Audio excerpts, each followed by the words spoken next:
Let's see this question.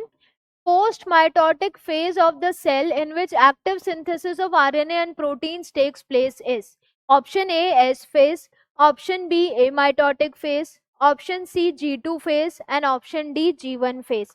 तो question में यहाँ पर जो कॉन्सेप्ट अप्लाई होगा विद रेस्पेक्ट टू इंटरफेस. तो अगर हम यहाँ पर क्वेश्चन को देखें, क्वेश्चन में ये बोला जा रहा है पोस्ट माइटोटिक फेज, यानी माइटोसिस के बाद जो फेज आ रहा है सेल का, जिसमें एक्टिवली आरएनए और प्रोटीन बनाए जा रहे हैं, सिंथेसाइज किए जा रहे हैं, ये कौन सा फेज है. तो अगर हम बात करें एम फेज के बाद जो स्टेज आती है वो कौन सी होती है, G1. तो G1 फेज की अगर बात की जाए, G1 फेज को ही क्या बोला जा रहा है, फर्स्ट गैप फेज.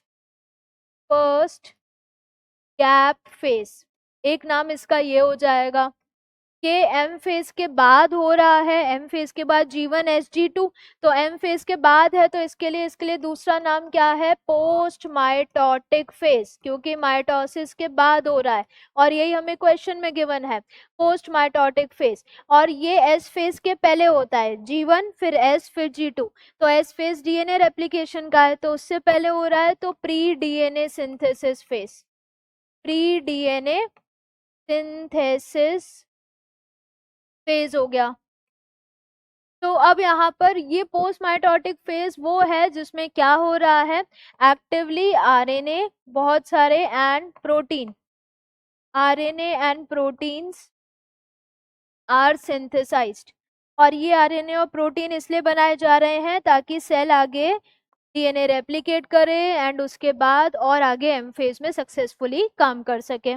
तो इसीलिए post mitotic phase of cell in which active synthesis of RNA and active synthesis of protein occurs is, correct answer is option D G1 phase. S phase में क्या होगा, डीएनए रेप्लिकेशन होगा तो ये नहीं जाएगा. ए माइटोटिक फेज जो ए mitosis में आएगा, माइटोसिस में नहीं आएगा.